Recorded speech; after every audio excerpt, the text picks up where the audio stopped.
ইলিশের প্রজনন নিশ্চিত করতে পদ্মা, মেঘনা এবং শাখা নদীগুলোতে আজ মধ্যরাতের পর থেকে শুরু হচ্ছে মাছ ধরায় 2 মাসের নিষেধাজ্ঞা।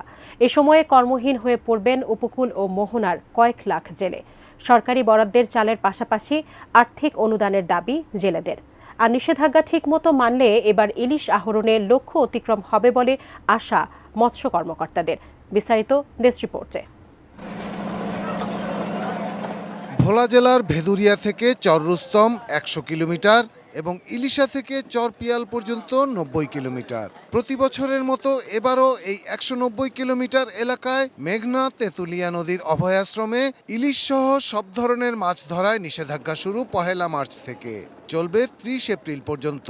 একই সঙ্গে নিষিদ্ধ থাকবে ইলিশ বাজারজাত, সংরক্ষণ, পরিবহন ও বিক্রিও। জেলার 7 উপজেলায় 2 লাখের বেশি জেলে থাকলেও নিবন্ধিত 1,65,000। এর মধ্যে সরকারি বরাদ্দের 80 কেজি চাল পাবেন 90,000 জেলে। তারা বলছেন এতে তাদের সংসার চলে না, দাবি আর্থিক অনুদানের।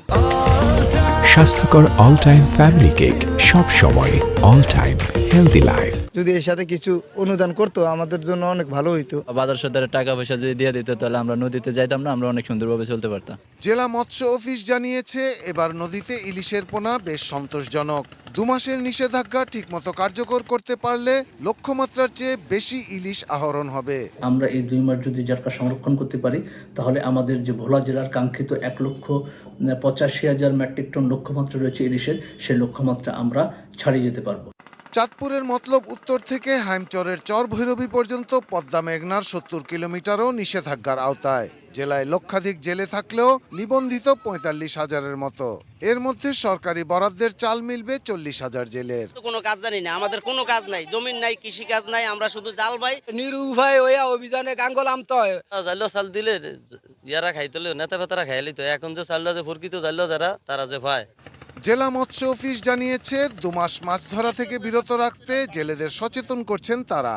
সব ঠিক থাকলে নিষেধাজ্ঞা শেষে প্রচুর ইলিশ উঠবে জালে, এমনটাই আশা তাদের। জেলেগুলোতে গিয়ে তাদেরকে অ্যাওয়ারনেস বিল্ড আপ করছি, পাশাপাশি লিফলেট, পোস্টারিং, মাইকিং এবং ব্যানারের মাধ্যমে এই কাজটা চলছে এবং আমরা আশা করছি যে এবার জেলেরা আমাদের আহ্বানে সাড়া দিবে, তারা নদীতে নামবে না।